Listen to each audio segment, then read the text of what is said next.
Hello friends, welcome back to our channel Uttarakhand school study. आज का हमारा टॉपिक है ज्योग्राफी जनरल नॉलेज, भूगोल सामान्य ज्ञान। आज का पहला प्रश्न है, अमरकंटक की पहाड़ियों से कौन सी नदी निकलती है? उत्तर है नर्मदा। नर्मदा नदी मध्य प्रदेश में अमरकंटक की पहाड़ियों से निकलती है। इसमें आपके दो डाउट क्लियर हो जाएंगे, क्योंकि नर्मदा नदी कहाँ से निकलती है? अमरकंटक की पहाड़ियों से, और अमरकंटक की पहाड़ियाँ कहाँ हैं? मध्य प्रदेश में है।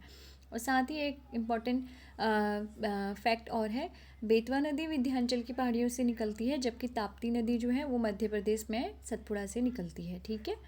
कर्क रेखा भारत में किन राज्यों से होकर गुजरती है? तो बहुत इंपॉर्टेंट है। कर्क रेखा भारत में राजस्थान, झारखंड, पश्चिम बंगाल, मिजोरम, छत्तीसगढ़ और त्रिपुरा और मिजोरम आदि राज्यों से होकर गुजरती है। ये जो है भारत को दो भागों में बांटती है, समान दो भागों में बांटती है। ठीक है। और 8 राज्यों से होकर गुजरती है।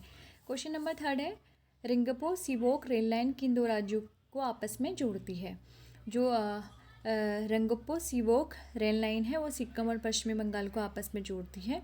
इसकी कुल लंबाई है 44.98 किलोमीटर। यह रेल लाइन 1380 करोड़ रुपए की लागत से बनाई जा रही है। इस रेल लाइन पर अक्टूबर 2009 में कार्य शुरू हुआ था, मतलब तब से इसको बनाया जा रहा है। ठीक है। और इसकी लंबाई और इसमें जो लागत है वो भी इसमें लिखा हुआ है, ये भी इंपॉर्टेंट है, आप ये नोट डाउन कर लीजिए। क्वेश्चन नंबर 4 है, भारत की पहली स्टील फैक्ट्री निम्नलिखित में से किस स्थान पर स्थित है? तो ये है बन्नरपुर में है। बन्नरपुर यानी कि 1870 में जेम्स एरिस्किन द्वारा कुल्टी में एक लोहा उत्पादन केंद्र की स्थापना की गई थी। ठीक है। 1870 में 1881 में इसका नाम बुराकर आयरन वर्क्स रख गया, और इसका नाम में Bengal iron and steel company रखा गया था। ठीक है। बाद में इसको Bengal iron and steel company के नाम से जाना जाता है। तुंगभद्रा बहुउद्देशीय परियोजना किन दो राज्यों के बीच स्थित है? तो बहुत इंपॉर्टेंट क्वेश्चन है, कर्नाटक और आंध्र प्रदेश। तुंगभद्रा बहुउद्देशीय परियोजना का निर्माण हुआ था 1949 में, और 1953 में यह प्रोजेक्ट शुरू हुआ। इसकी विद्युत उत्पादन क्षमता 127 मेगावाट है, मतलब इसको विद्युत उत्पादन के लिए इसका यूज़ किया जाता है इस प्रोजेक्ट के थ्रू।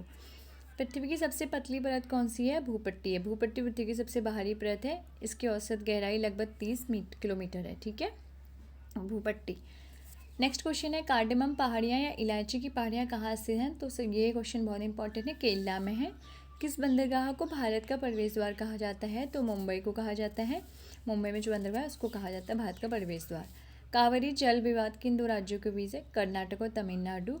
कौन सी नदी बंगाल का शोक कही जाती है? दामोदर नदी को बंगाल का शोक कहा जाता है। और ऐसी जैसे बिहार, कोसी नदी को बिहार का शोक कहा जाता है, क्योंकि वहाँ पे बहुत बाढ़ आती है, बहुत शादी होती है, बहुत नुकसान होता है, इस वजह से। खारे पानी की सबसे बड़ी झील कौन सी है? सांभर झील, राजस्थान। बहुत इंपॉर्टेंट क्वेश्चन है। टेहरी बांध किन नदियों के संगम पर बना है? भागीरथी और भिलांगना नदी। कहाँ पे? उत्तराखंड में। नेक्स्ट क्वेश्चन है, डेल्टा बनाने वाली भारत की सबसे लंबी नदी कौन सी है? तो नर्मदा नदी है। ठीक है। और दक्षिण भारत की सबसे ऊंची चोटी कौन सी है? तो ये है अन्नामुली है। अन्नामुली है। ठीक है, दक्षिण भारत की। और दक्षिण भारत की गंगा किस नदी को कहा जाता है? कावेरी नदी को कहा जाता है। नाथुला दर्रा किस राज्य में स्थित है? सिक्किम राज्य में स्थित है। पशुओं का सबसे बड़ा मेला कहाँ लगता है? सोनपुर विहार में लगता है। ठीक है। प्रायद्वीप भारत की सबसे बड़ी नदी कौन सी है? गोदावरी नदी है। भारत और पाकिस्तान के बीच कौन सी रेखा है? तो रेड क्लिफ रेखा है। और इसका निर्माण कब हुआ था? 15 अगस्त 1947 को sir Cyril John red Cliff के द्वारा निर्धारित की गई थी। इसीलिए उन्हीं के नाम से इसका नाम रेड क्लिफ रेखा रखा गया है, जो भारत और पाकिस्तान के बीच में रेखा है। ठीक है। किस राज्य की समुद्र तट रेखा सबसे लंबी है? तो गुजरात की जो समुद्र की तट रेखा है सबसे लंबी है। वहाँ पे बहुत ज़्यादा समुद्र है, क्योंकि पास में ही वहाँ पे रण, कच्छ वगैरह सब कुछ वहीं पे गुजरात में ही स्थित है, इसलिए। आज का जो हमारा टॉपिक है बहुत इंपॉर्टेंट था। आई होप आप सभी के एग्ज़ाम के लिए बहुत इंपॉर्टेंट हो और आप सभी के लिए यूज़फुल हो।